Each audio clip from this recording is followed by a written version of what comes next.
महाभारत में भगवान कृष्ण ने सिर्फ अर्जुन का ही विषाद खत्म नहीं किया, कर्ण को भी बहुत बड़ी सीख दी। महाभारत में कर्ण भी भगवान कृष्ण को अपनी व्यथा सुना रहे हैं कि मेरी मां ने मुझे जन्म देते ही त्याग दिया, आचार्य द्रोण ने मुझे शिक्षा देने से मना कर दिया क्योंकि उनकी नजर में मैं क्षत्रिय नहीं था।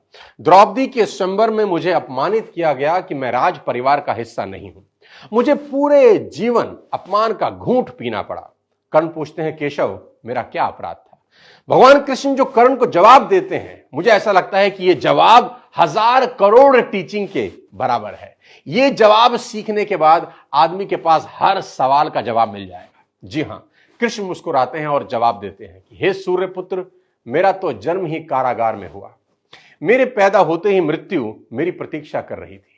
जिस रात मेरा जन्म हुआ उसी रात मेरे मां बाप से मुझे जुदा कर दिया गया और जहां पहुंचा वहां सब काम मुझे ही करने पड़े। गायें चराने से लेकर गोबर उठाने तक सब काम करता रहा। सिर्फ 2 दिन का था, मेरे ऊपर राक्षसों ने हमला कर दिया। मुझे बारंबार जान से मारने की कोशिश की गई। मेरा अपना सगा मामा मेरी जान का दुश्मन था।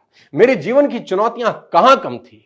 अन्याय जीवन भर मेरे साथ भी होता रहा।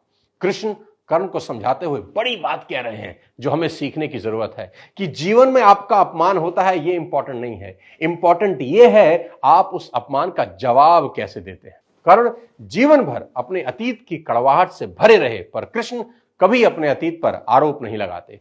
कर्ण पीछे की ओर देखते हैं और कृष्ण आगे की तरफ।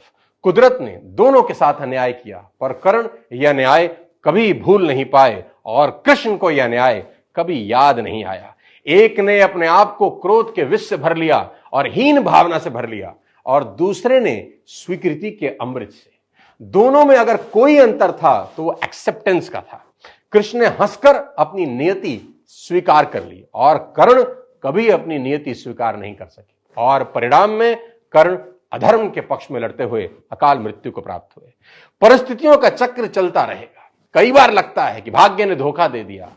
ये चुनाव हम पर है कि हम कर्ण की तरह रोएं या कृष्ण की तरह जीवन को उत्सव में बदल दें। जीवन में रोने के लिए नहीं, हंसने के कारण ढूंढने हैं, क्योंकि जीवन तो भगवान का भी कहां सरल था। जीवन है तो समस्या होगी ही, समस्या है तो हल भी